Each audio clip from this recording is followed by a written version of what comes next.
Stepping from our ordinary world into the fantastical, Immersive XP explores the weird and wonderful imaginations behind a diverse range of themed experiences.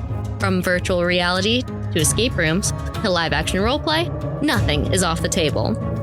We'll take a deep dive into what makes these adventures worth attending and which ones to avoid.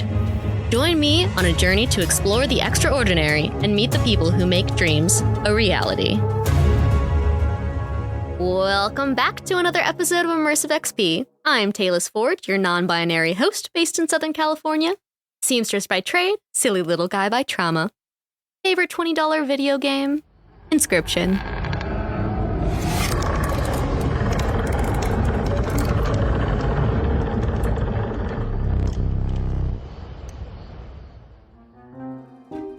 Fun fact of the week.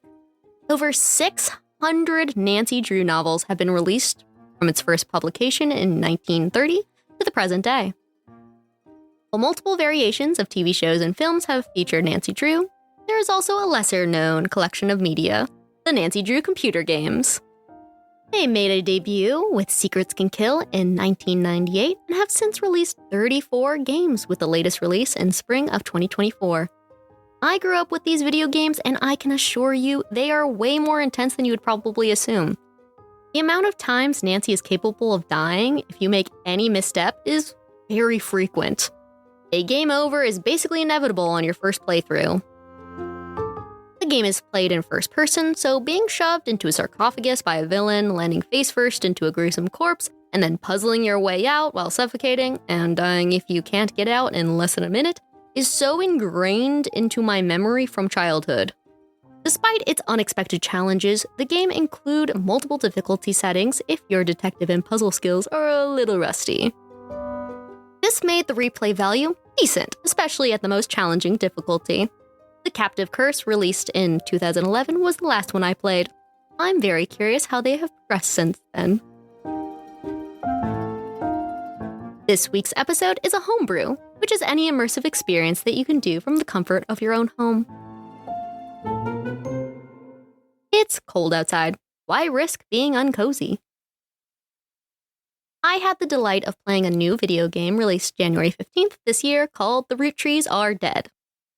The game takes place in 1998, following a plane crash which ends the life of the current president of the Roottree Corporation, his wife, and their 3 daughters.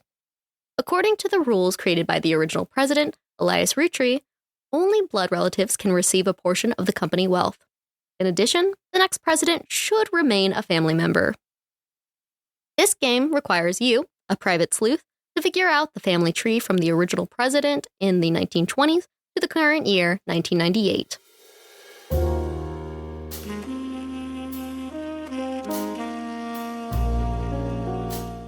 Armed with the power of dial-up internet, your local library, and news publications, figuring out names, photographs, and occupations of over 15 family members is up to you. Before getting into the details of playstyle, I wanted to briefly discuss the maker and the origin of the game. Honestly, doing research on the Rootrees Are Dead felt like an added part of the game, using the skills I learned through my playthrough in order to get to the bottom of it. The game is only available on Steam for PC and Mac for $20. Developed by Robin Ward and published by Evil Trout. After a bit of digging, I found the original maker, Jeremy Johnstone, whose name is also hidden within the game, created The Rootrees Are Dead for the Global Game Jam in January 2023. It was released online for free later that year due to its heavy reliance on AI-generated images, which is still available to play with all its flaws. The game was initially inspired by games like Return of the Obra Dinn and Her Story.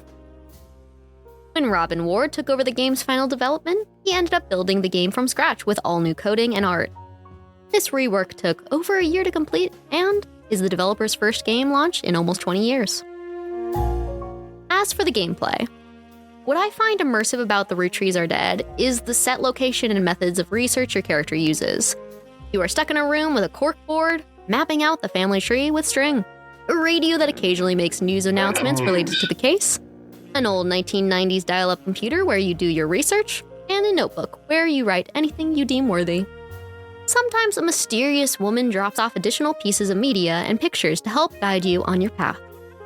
This game is heavy with reading, And this game is heavy with reading and looking for context clues in order to make assumptions about the family.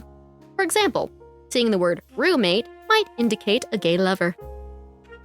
Any magazine or newspaper titles can be researched in the publication section with the topic of your choosing. One name or topic could bring up very different results from different news media. You can also look up any book mentioned as long as you have the title and the author. The books honestly gave me the biggest runaround during my research when you either need to find a pen name or if the author's name was changed after a marriage. Personally, the most thrilling part is connecting a bunch of little clues, which sets you on a wild goose chase until you hit the jackpot on a bunch of new information. It feels super satisfying spotting a small inconsistency and revealing shocking evidence. One of the best features of the game is the notebook. I am typically a heavy note taker when it comes to puzzle games where I scroll infinitely on pages scattered around my computer. I never needed any of that. The game allows you to highlight any physical or digital media directly into your notebook and type out any additional notes you'd like. You can also organize multiple tabs in the notebook with customized titles of your choosing. The ability to look up anything and write it down easily made the game super smooth and even-paced. Additional immersive elements included the chill, jazzy music that will cycle on its own, or you can skip a song on the radio. An added part I loved was that you could see each song's artist with a direct link to their website. You may also find music during your research to play as part of your mystery's evidence.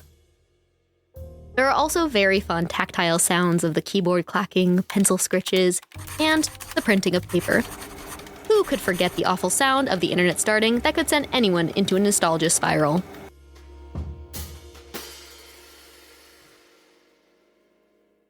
Some additional things that I liked. Physical media had a magnifying glass with a number on it to indicate how many clues you can glean from it. As you lock in information to the family tree, the number will go down. Feeling lost? A handy hint section can nudge you in the right direction without blatantly giving you the answer. If you're still stuck, it will give you more direct info.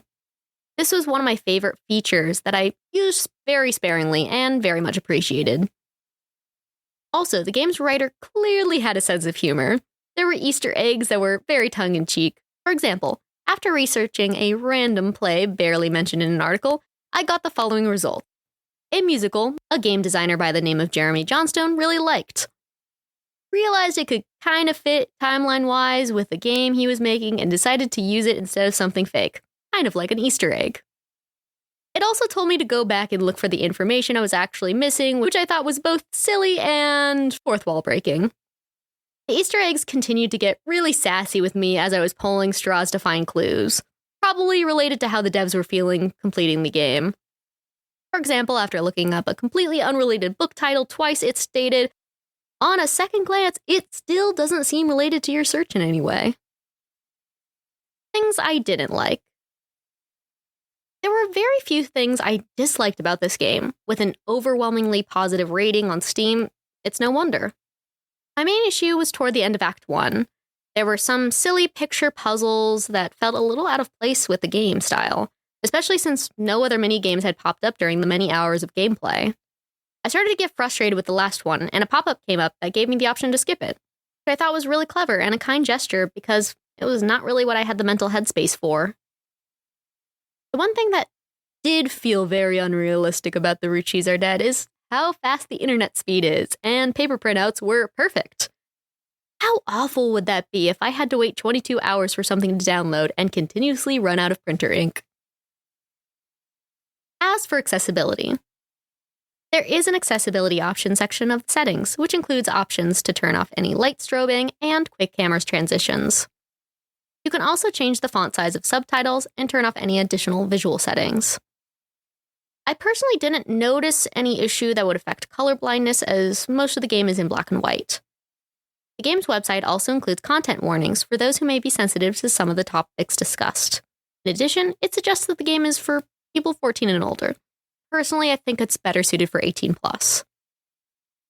This game is so much fun, and it really tickles that rabbit hole internet spiral part of the game. I can't give an accurate timeline of how long the game is, since it really depends on how quick of a reader you are, but the first half took me less than 7 hours to complete. That's including the super secret mystery that is interwoven throughout. The second half is called Roottree Mania, as potential affairs in the family shake up the tree.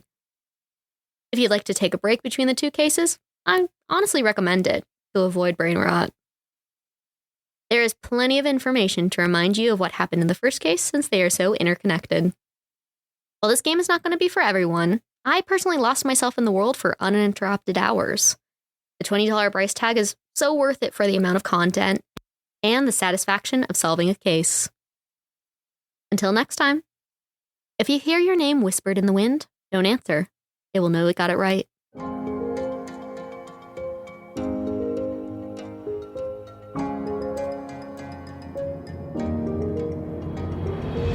Check out our website, immersivexps.com, to join our free Ko-fi, which will have visuals and additional content of the immersive experiences discussed in each episode.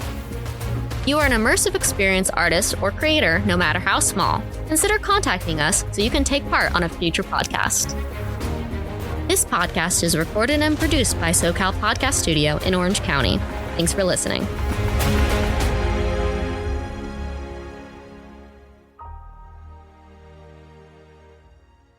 It sucks out here. Anyway, let's get into the world of immersive bullshit. So you don't have to think about the real world.